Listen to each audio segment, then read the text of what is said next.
What is happiness? What is happiness shock? If you would explain, please. Which one do you want first? You take a pick. Thank you. Okay, so happiness shock is my favorite subject. Let me take it first.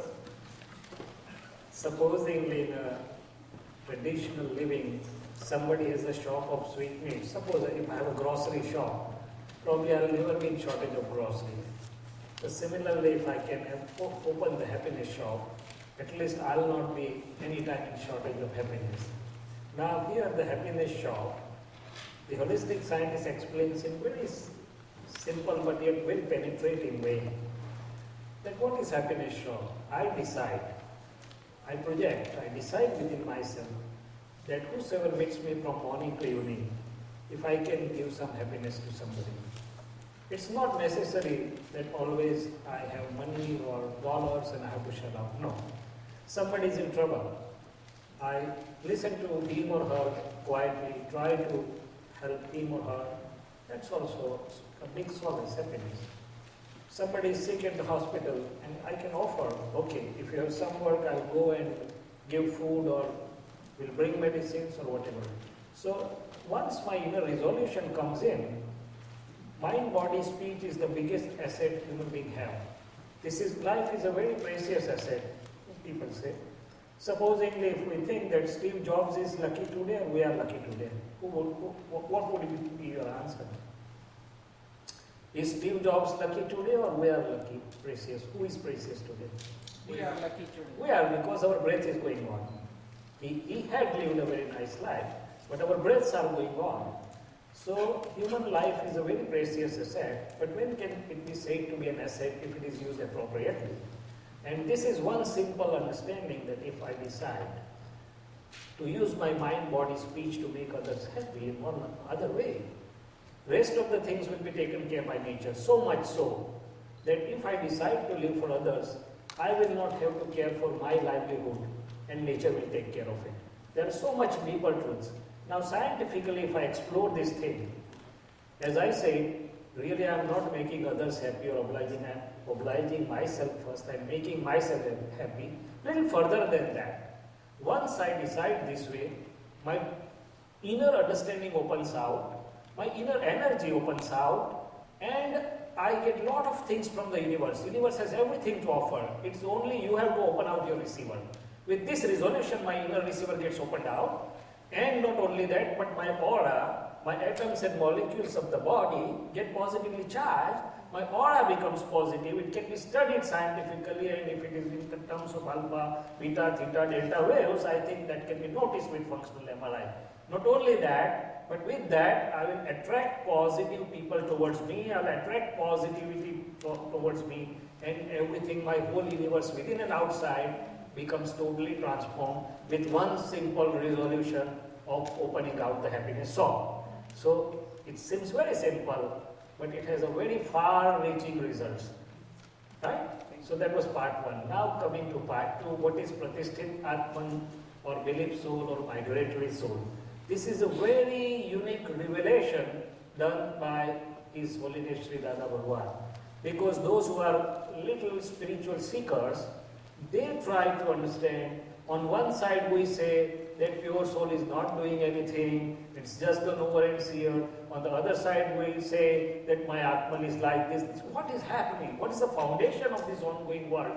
And we say that this Pratisthit Atman or belief soul or migratory soul is the foundation of my life as well as the ongoing world. Now what is that?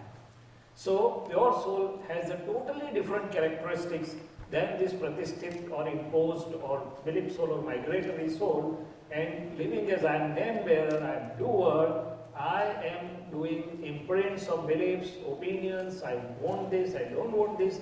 With all this sort of programmed robo of mind, speech, body, inner machinery of mind, reflective consciousness, intellect, ego, beliefs, opinions, everything is prepared. And that charged programmed robo throughout the life functions to give various results, various activities and various actions. Now in the state of ignorance, as long as I am name bearer and I am doer, on one side this Pratisthit Atman is getting disposed by giving results, on the other side within, by decisions and projections, I am creating the new one. So in the presence, pure soul has just the presence of it, and in Gita also it has been sort of described as properties of Prakriti and properties of Atman, or Purush, they are totally different. So something like that, Prakriti is a part of Pratisthit Atman, and this Pratisthit Atman has totally different properties than my pure soul self.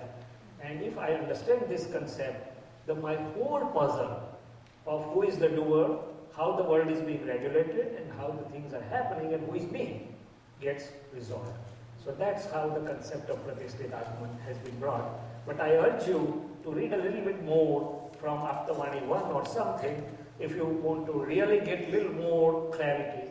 And my second urge would be, if you can come to direct satsangs, where lively interaction is there, I think you will get better clarity of the concept. Thank you so much.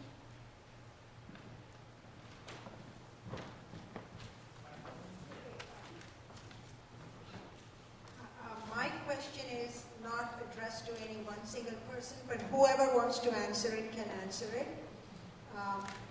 I was kind of wondering that what we have discussed today is mainly about ourselves, using our mind to help ourselves and help everybody else. Now, I would like to see what, if you compare two people, one person is perfectly capable in the mind of bringing about a change to himself and others. And on the other side, you have a person who has a mental deficiency, you may like to call it whatever you may want to call it, who is just will not be able to do it. So I just want to know how these two compare to each other and how all this fits in with everything that you've said, which I really do believe in. Thank you.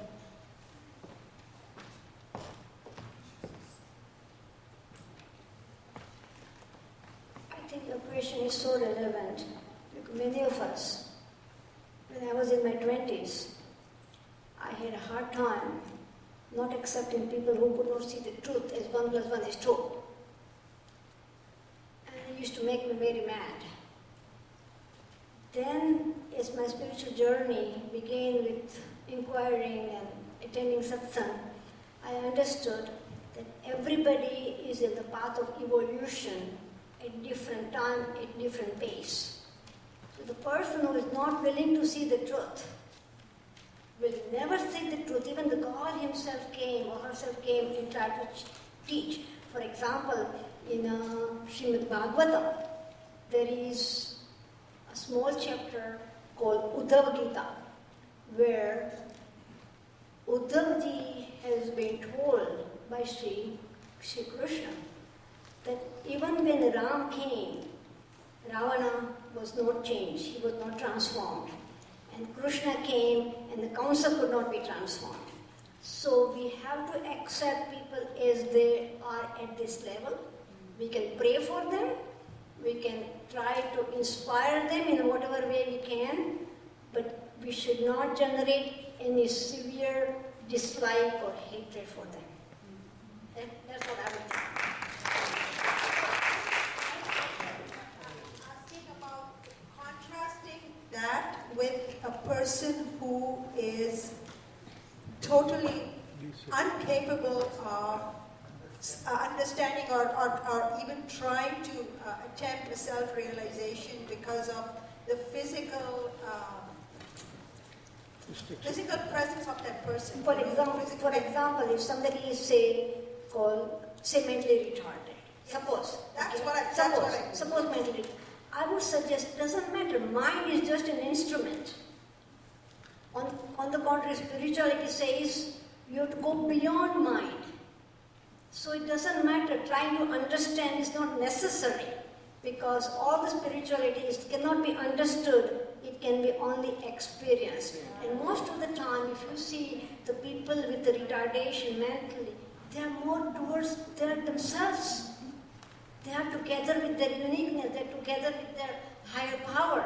Yes, at the worldly level, we may think they are deficient at the worldly level. But at the from higher level, it's Better. okay. So there's no need to make them understand.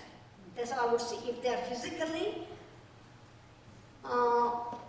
programmed that way, they just accept it.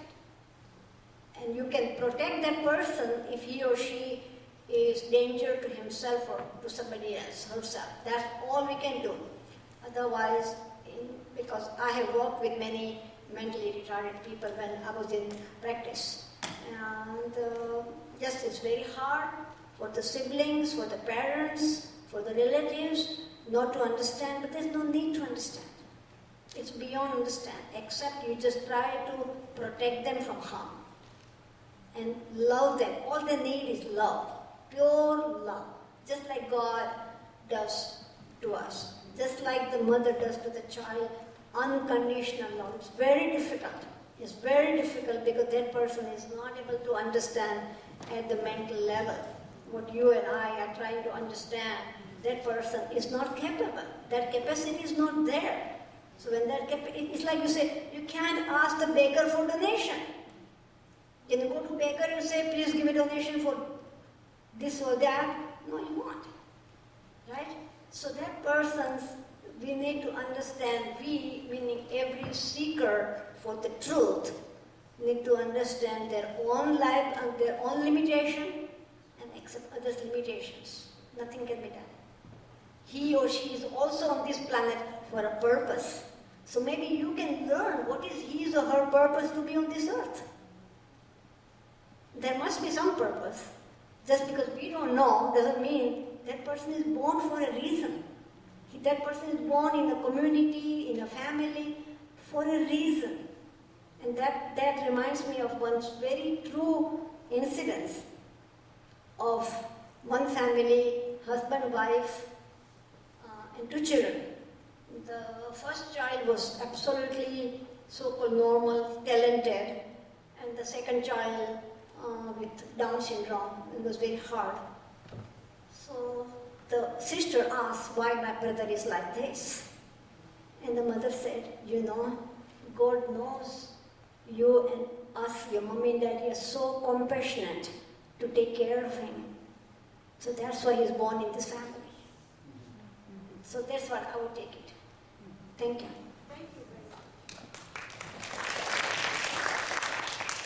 A similar example came to our master, and because such elevated souls are truly visionary, so the husband is complaining, in a way complaining, that Dada, is how we call him, I am perfectly healthy, that I have no problem.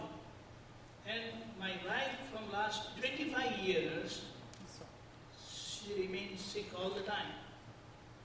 What was the kind of sin or what was that I had committed due to which I have to keep myself dragging so much behind her? She has no problem. I have no problem, but because of her, I have to drag myself so much. Then our master told him, you know, at times, if someone is beating someone, hurting someone, then we would say, hey, beat on my behalf also. Don't we do like that? I'm not doing myself. But I'll say, he should be hit. Give 2 from my side also.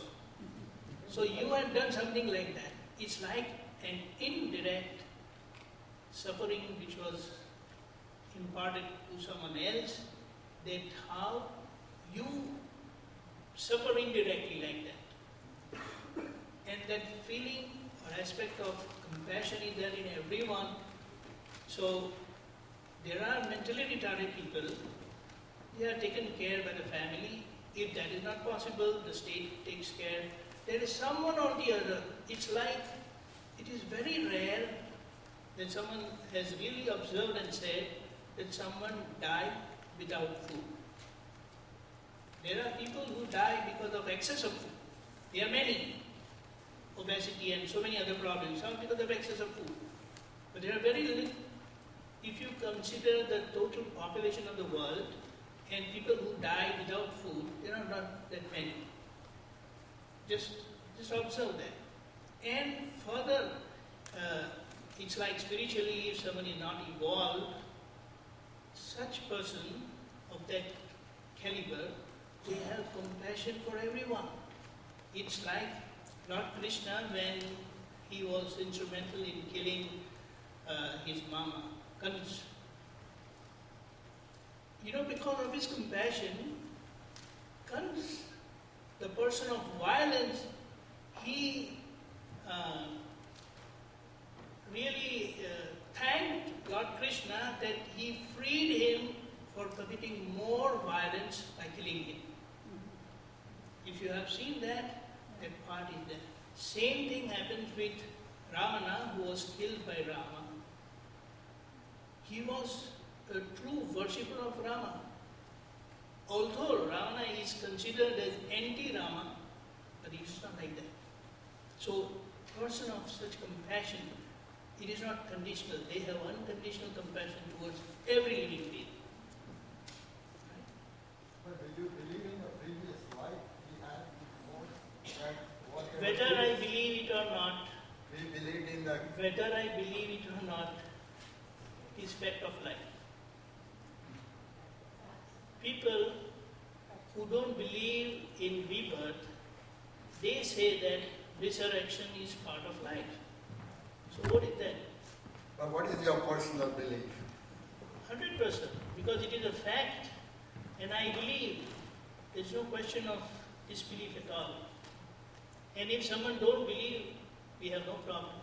It's like if I don't know engineering, I go to an engineer who knows engineering when I need that part. So today or tomorrow, eventually people will come to know that being fact of life, one will have to accept it. And even if they don't accept, we have no problem. And I want to know your personal experiences. Yeah, that's an experience. Do you really achieved a lot from understanding all this 100%. concepts? In Because what way? These people whom I am interacting with, they know me from last 17 years.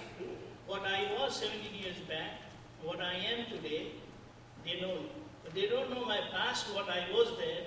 If you know my past, you won't allow me to sit over here. That is also blatant truth.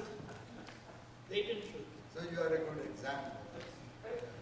Probably they have to say, I can't say myself. Thank you. You're saying something. Yes. So, Dr. Mehta, I have a question. Yes. Could you elaborate Hold closer, please. on karma and also karmic bond that you mentioned in your lecture? Sure. Thank you. Sure. Very good question. Karma and karmic bonds. If I put in a little scientific perspective, as I showed in one graphics, we know of elements. When the two elements come together, either a mixture is formed or either a compound is formed. But third extra special properties do come up, which are neither the innate property of element A or B. Here the pure conscious or Atman or Brahman or whatever you name it, it's just to indicate something, is one pure element. And the matter has 3 or 4 basic characteristics. It is a form, it is a smell, it is a shape, it is a taste. The two coming together and the extra special properties of I am name bearer, I am doer, the whole prakriti, including anger, greed, pride, deceit comes up. So it's here that it's something like that if my charger is put in, the current is there and it keeps the things charging. So here, living as I am name bearer, the power of pure conscious gets in touch with the matter. So with the inner decisions and projections, and if I have to answer her a little bit in between answering you, the real happening, as I said, people are considering the changes in the level of behavior as the happening, but the visionaries say the behavior maybe is a fruit, it may change later on. The real happening is happening within me as an inner change, and that's very easy. Inner change of understanding, inner change of vision or opinion or belief. So with that, either when I'm in a state of being of helping somebody or in a state of being of hurting somebody, I'm drawing the atoms and molecules from outside. Those atoms and molecules were in a natural state without any charge. Now when I have the state of being, of helping or hurting or n number of permutations and combinations, they are being drawn from outside within.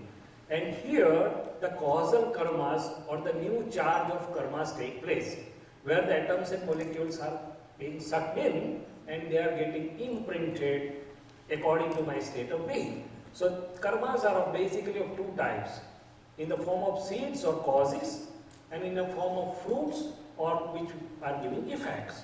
Now this I have invited in, as I said, it gets linked to the natural cosmic sort of computerized system. And when the time is right, that system, which is a sort of mechanical system, it's not individual, there is no individual, inspires my relative self, mind, body, speech, which is due to give me effects, as well as gives me inner thoughts, inner decisions, and gives the outer circumstances, and particular effect is given by those karmas which is at that time in a mode of giving result or effect or discharge. So charge and discharge, the two cycles keep on going as long as I do not know the secret of it, how they are being charged, right? So my previous beliefs and opinions form the causal body, and the mind, body, speech are being formed when they become right to give the effects. So my present mind, body, speech is a sort of programmed entity based on previous karmas and now due to give effects, right? Am I clear? So in other words, karmas are charged atoms and molecules or matter which has been charged in presence of pure conscious. But pure conscious per se doesn't get exhausted, doesn't get changed. It's the belief, the two being together, belief of I am name bearer, I am being doer, which works like a live wire to charge the matter. And once it gives effects, it gets dissipated and comes again in its original state of atoms or molecules or matter. So this is what is happening. In this process, neither the existential matter and innate properties of pure conscious as element, neither the original existential matter or innate properties of matter are being changed, only the phases of both are being changed. Am I clear? So, if somebody says that she or he he's suffering because he had a bad karma, even before he was born, they say that is his karma that he's suffering in this world. Doesn't make sense to me. Okay. I agree with you. Because if you sow a seed, you will reap that seed which you have sown. So everything is in this world, the hell and heaven and everything. So here is as a student of science, if we have to either accept one theory, that is everything happening as per the scientific laws, means in order, or is it all a chaos? And even the quantum physicists, by their research, in 2010, we had an international conference at Rockeridge, and somebody came and the topic was whether the universe is a chaos or an order. Chaos. You believe it a chaos. That quantum physicist was not believing, because by various research studies, he came to the conclusion that it cannot be a chaos, it has to be an order. Even the birds fly in an order. Order. Living there, if it is in order, for every effect, there should be some cause, right? Yes. Without cause, there cannot be effect. Okay? Yes. So the cause, so has to be the effect. Now the child suffering, if it is an effect, where is the cause? And you believe that the cause has to be from the birth onwards. But the visionaries say that the birth and death, see, we are present here right now, right? And we are absent at home. So our home people in their language will say that for the time being they have been dead because they are absent there, but we are present here. Now when we leave this and go back, we'll be absent here and present here. So similarly, if we believe that element is an eternal thing, Even the scientists believe that element is one which cannot be destroyed, it can only be transformed. Means it has to be there, it was there, is there, and would be there. If we accept the permanency of the element, then the pure conscious is also element, matter is also element. It was there, is there, and would be there. Right? So this is the sequence that for that particular effect the causes were there beforehand, and whatever the causes will be done within, which are not seen by anybody else. There is one beautiful aphorism that whatever is being seen and experienced in the world is nothing but the fruits. Seeds cannot be seen except for one's own self within, and that can be seen or experienced only when it becomes fruit. Am I clear? Yes, well explained. Thank you.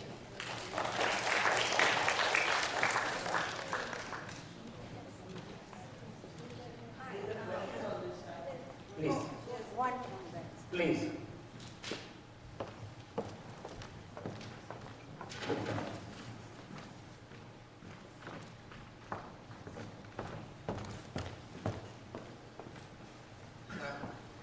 My name is Amara, and I'm from South Africa.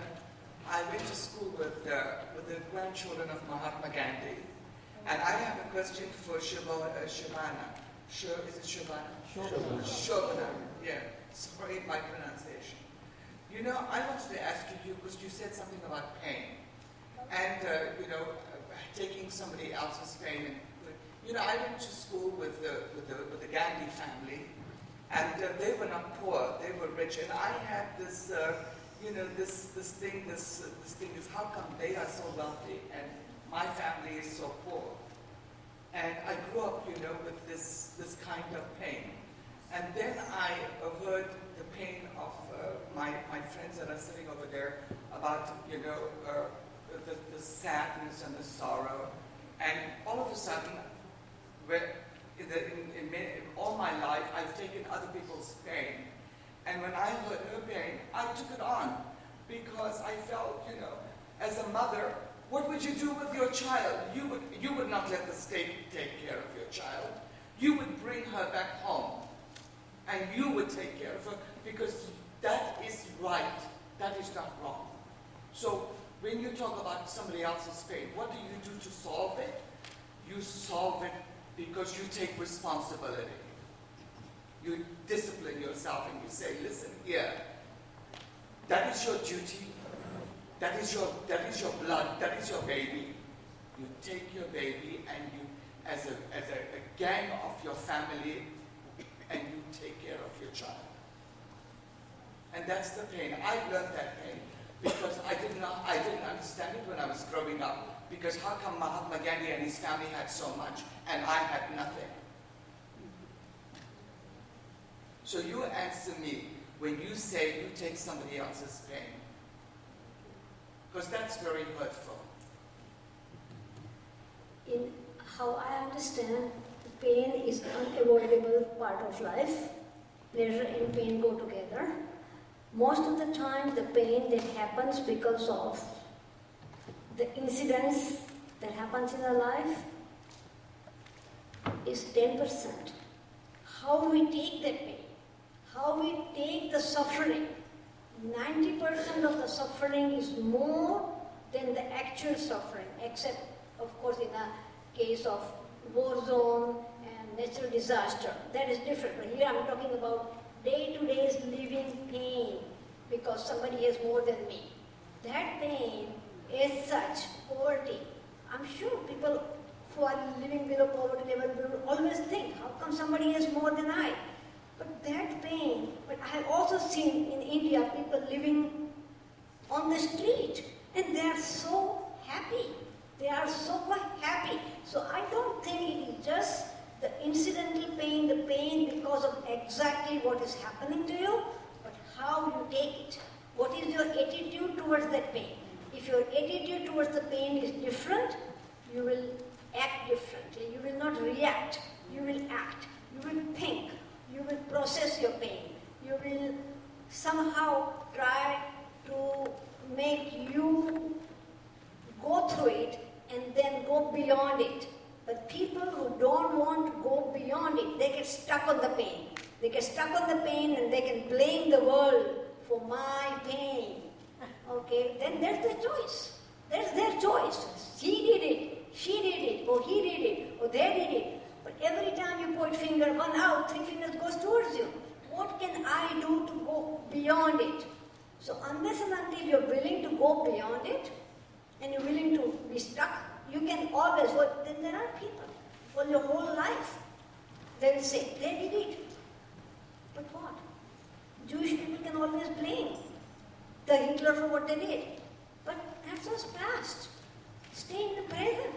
Now what? Now it's your choice. They said the past is today what you have. You are the product of the past, but you are the producer of the future. You are the producer of the future. What you want to think, what you want to feel, what you want to do today is your God-given choice. You choose. You choose to remain in pain or suffering forever because whatever happened 30 years ago, or you want to put it behind your back and go forward. That's your choice. So I want to address the question of yeah, that was a very good question. What First, was the question? was regarding changeability of two persons. One person is able to change, one other person is not. I believe that I was a little boy, let me tell you something, and I was not abused by parents physically, but I was abused physically by a man in my street. He beat the hell out of me a couple of times. And that left the physical pain caused tremendous emotional pain. Now, this emotional pain and physical pain, they combine, glue together and create a very, very acute stress. And eventually that acute stress becomes so chronic that a person loses the touch with herself or himself. And from my experience, I didn't realize that I had a monkey sitting on my shoulder all these years, until something happened in my life and it came out. And now I know that that monkey is off my shoulder, and I'm not anymore pity myself, or like doctor says that I don't want to carry that pain all the time in my life and in my heart and my soul. I have to move on. But what happens, the emotional pain is sometimes very strong than even a physical pain. To give you one example is, I had a surgery done, TURP, and it was a hell for one month. I have forgotten that pain of surgery, But emotional pain is so strong, it glues to your whole being, The only way you can get it off is my chronic stress turned into acute stress, and I believe that that person who has a chronic stress goes back to the acute stage, and from that acute stage, that person realizes what causes my problem and why I'm doing this, and loses the control, herself or himself, over others. And once that you lose the control, it's very hard to do it. Thank you.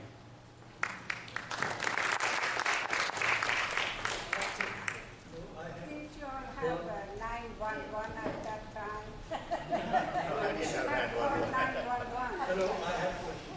Okay, we'll take one more question and then unfortunately we're going to have to cut off the Q&A.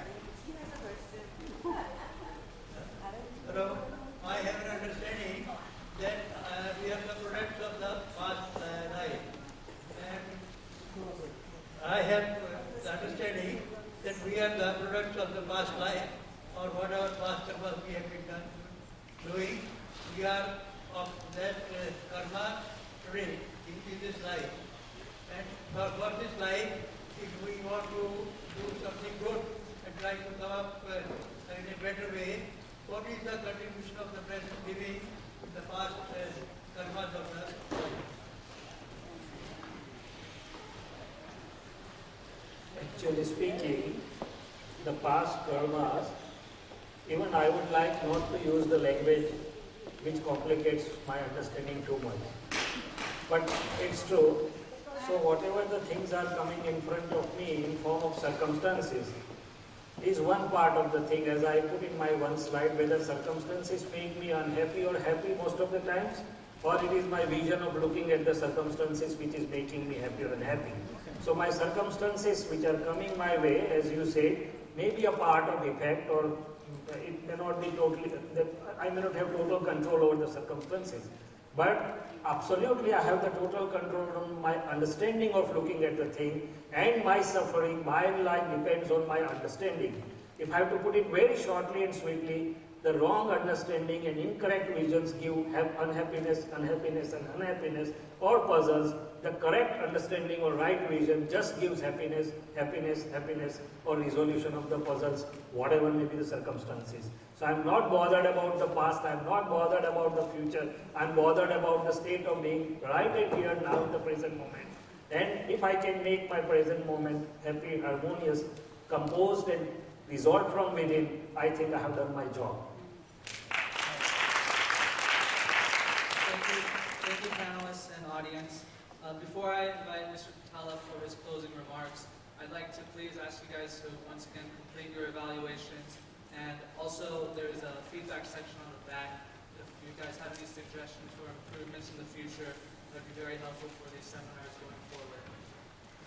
Mr. Patala? Beforehand, just a minute, Vijay Bhai. Before Vijay Bhai closes, just a minute. Sure.